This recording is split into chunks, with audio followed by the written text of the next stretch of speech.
Hello, beautiful people, and a very warm welcome to Skagit Talks with Dr. Farhana Loonat.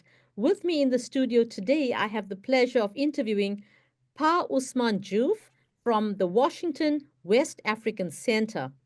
Thank you so much, Mr. Joof, for coming to spend some time with us and to tell us a lot more about yourself and certainly about the Washington West African Center. Welcome.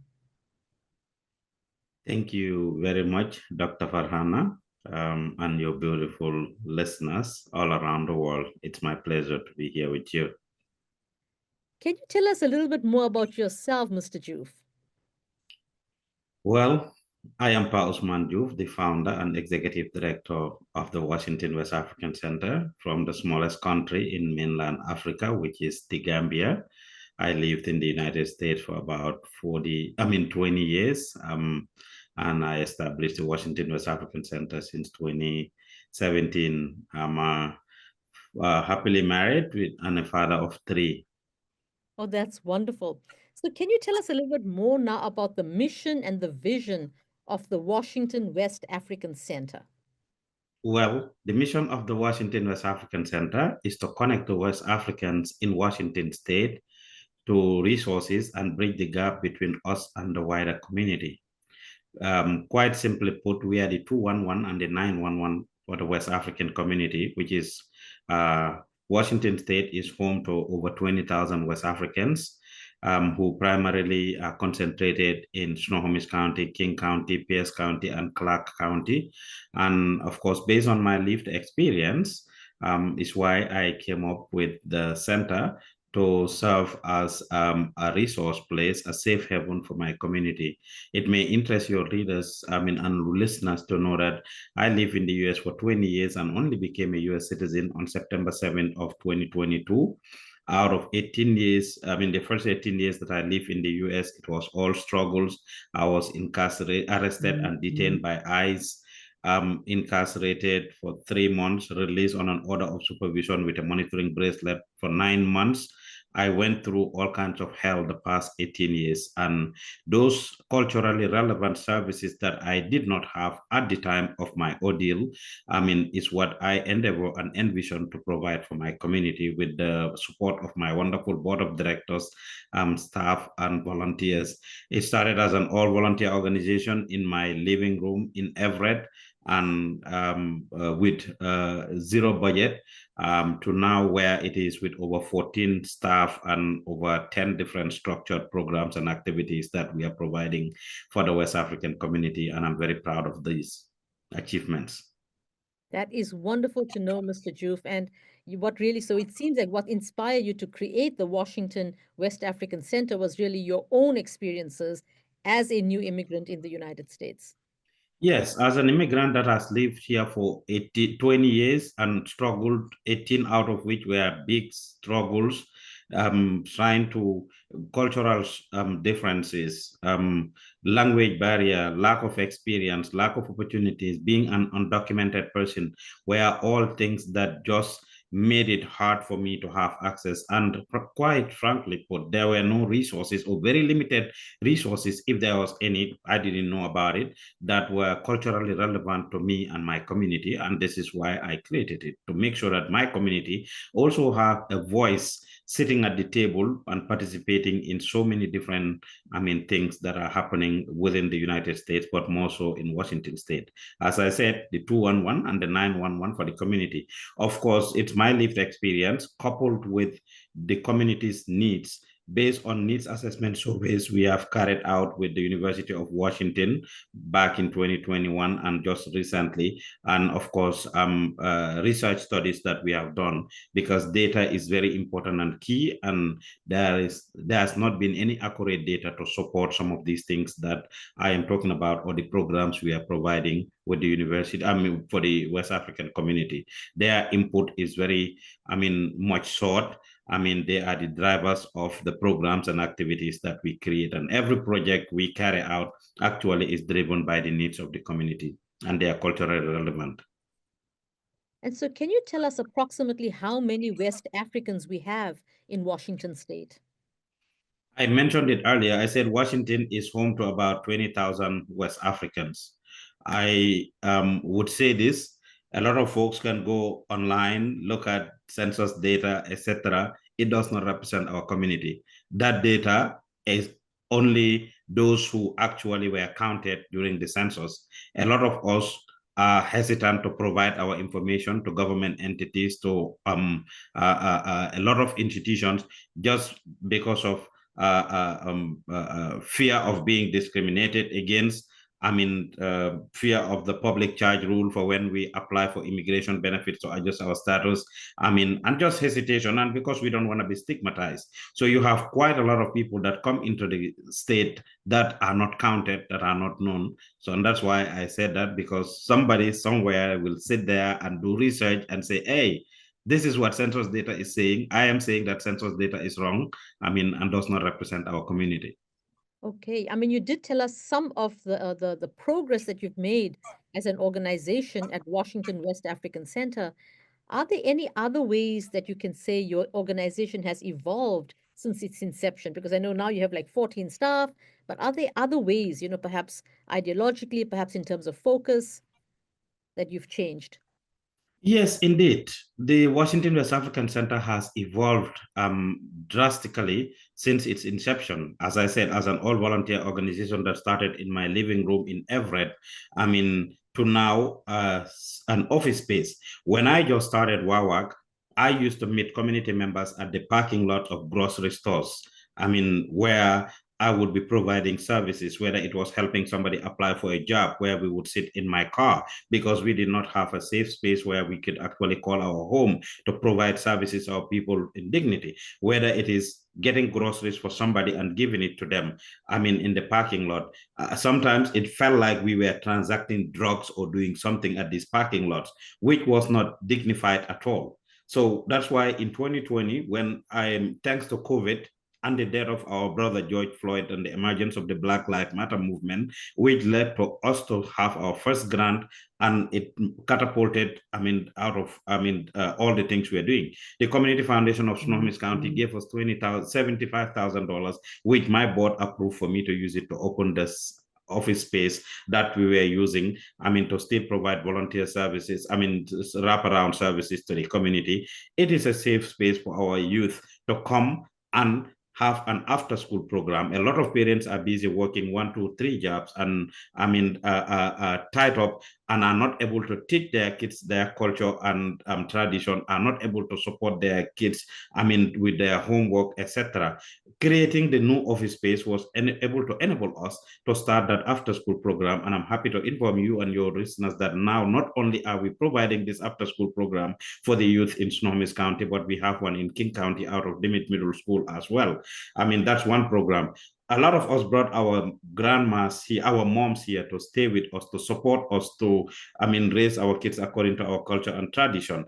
These grandmas, of course, are an amazing group of people who, are constantly staying home, not having much to do. We created a grandma support group that is able to enable them to work together, support one another, uplift each other, and be able to have conversations about things that affect their lives. Their most famous program is their annual grandma conference. If somebody passes away in the community, the grandmas go and support the person, to provide moral, psychological, and mental health support. They are supporting the community to break, marriages and relationships that are on the brink of falling, etc. And the Washington West African Center is providing them with this space to be able to do these things. It never existed, prior to the creation of WAWAC. And I would say with confidence that around the world, probably it only exists, West African Grammar Support Group only exists in Washington State.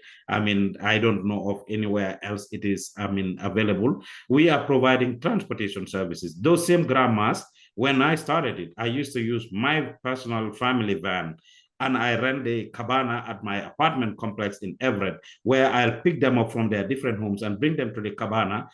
Cook food for them to have their meetings.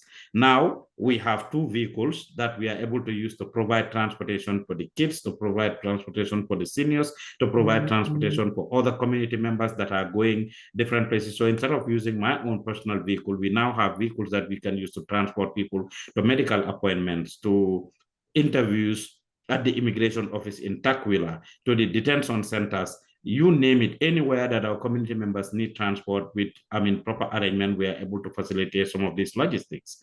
I also talked about providing food for the community. That I used to buy from grocery stores or get from partners, going from food bank to food bank, that give us food that our community, 70% of which our community could not even consume. I'm happy to inform you that as late as this coming Friday, we will be having our food distribution. Every other Friday, we have a food, pantry called Lumo West Africa at our office space in Linwood. Where we distribute 150 boxes of cultural relevant groceries to the community. We are providing language translation and interpretation, etc., etc. So WAWAC is providing, has evolved from being an all-volunteer organization out of my living room to now a structured organization with structured programs and activities. That is fantastic and so impressive. For those of you who may have just joined us, this is Dr. Farhana Loonat with Ksvr and Skagit Talks interviewing Pa Ousman Joof from the Washington West African Center. You've just blown us away with telling us how you started really with very humble beginnings in your own living room, no resources, and today you have 14 staff, you have so many initiatives, you are providing so many direct and very relevant services and also culturally relevant food. Would you like to share with us any impactful projects, other impactful projects, would I say, that Washington West African Center has been involved in? Besides these direct services, having sitting at the table is another very big impact that the Washington West Africa is creating. Prior to its establishment, our community's voices were not heard. Now, I am happy to inform you that as late as this last Friday, I was contacted and appointed by the Office of the Attorney General of Washington State to be part of a task force that would be providing input and feedback and setting up hate crime and bias prevention hotline that should be starting in 2025. Our community's input is sought on that. I am sitting on the Snohomish County BIPAC Housing Advisory Board and several other places where we are championing the voice of our community. We are providing housing through our master lease program. We are providing housing for the members of the West African community.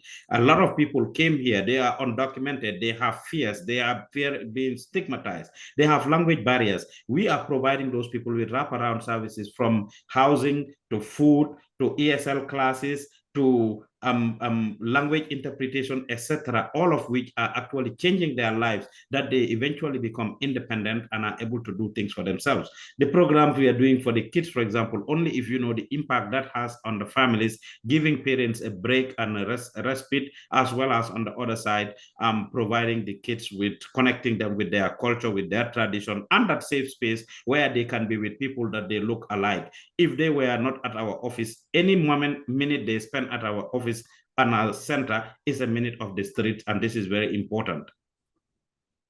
That is, in fact, very true that you are, helping these children not just by keeping them safe and off the streets, but providing them with culturally relevant education and support. So, the question that I have for you, and I'm sure people who are listening to us right now are very curious to know if they are out there and want to be of support to the Washington West African Center, how can they be of support? I mean, is there something in which they can donate, either time, money, expertise? Like what kind of thoughts do you have on that?